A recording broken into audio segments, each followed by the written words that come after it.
I fired this off a few weeks ago. I said, what are some of the most popular college football takes you're seeing that you just think are going to whiff?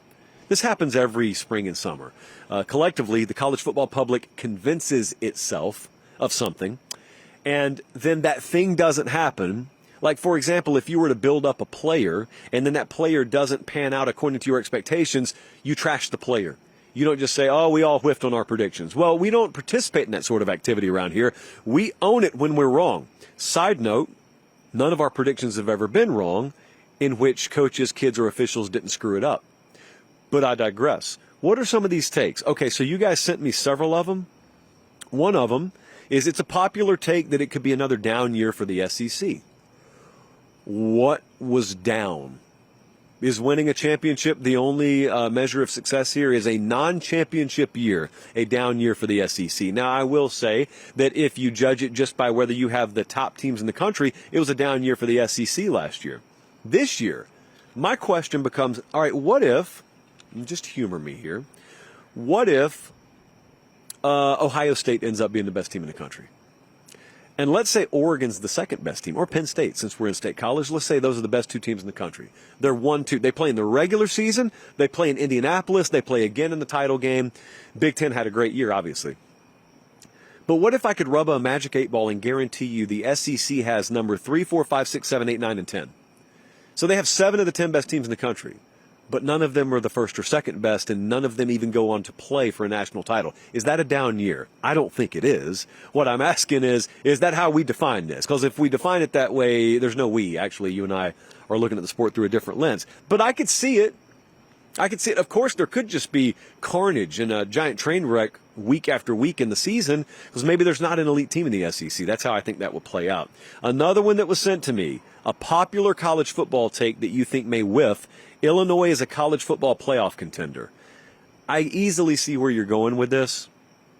I think they're a fringe contender as they enter the season. I think what may bite Illinois, if you go back and look at the history of the football program, there just aren't many times where things are expected of them. And things are expected of them this year. And you never know. You got a whole lot of returning starters, and in video game land, that means you automatically increase your production level. In real world, those are humans.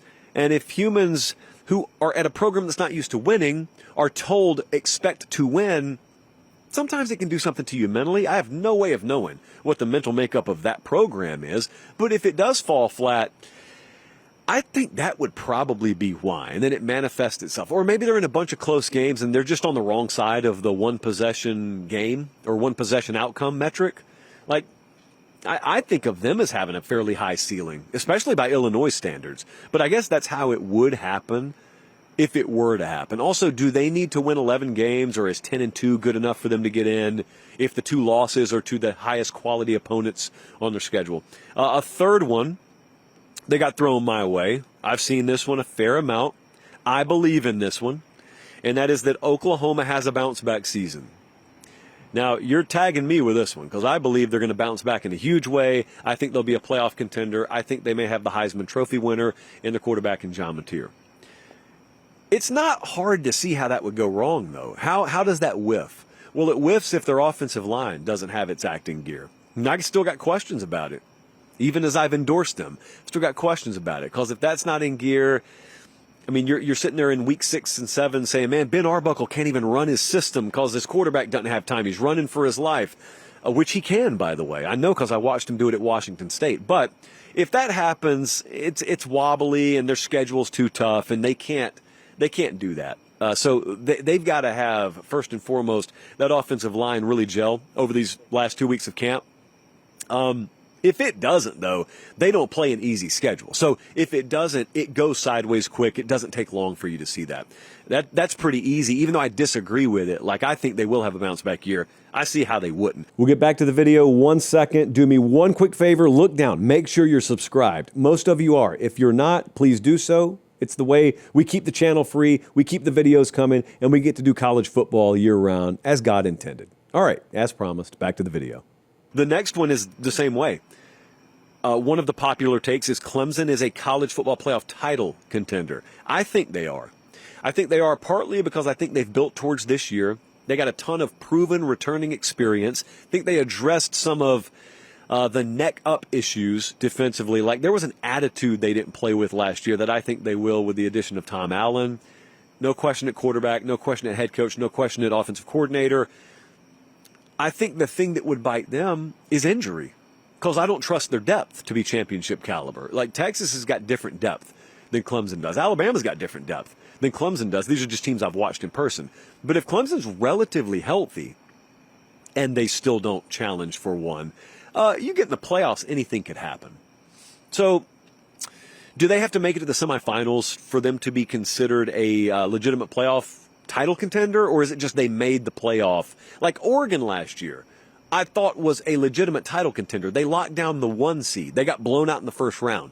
So like in retrospect, in November, would it have been wrong to call them a title contender? I don't think so. So I think Clemson is going to be in title contention conversation, but if they're not, probably be because injury bit them. Because if they're healthy, I don't know, even if they don't make it, like they're going to be a really tough out. And the last one, which was something Arch Manning, I think, addressed today, is one of the most popular takes out there. And that is Arch Manning immediately is one of the best quarterbacks in the country. And I will continue to hammer on this soapbox until the season starts. To my knowledge, Arch Manning has not made a single prediction about himself.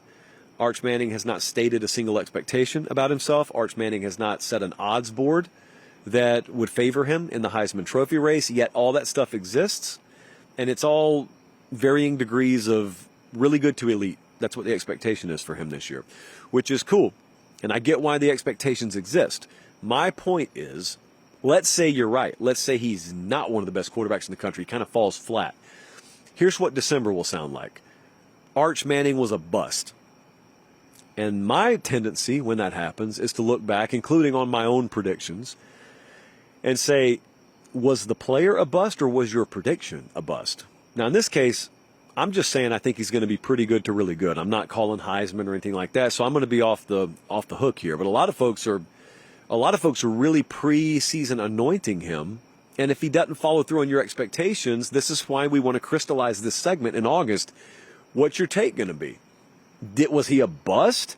Or was he just the player he was always going to be, and maybe you let your expectations get out of whack?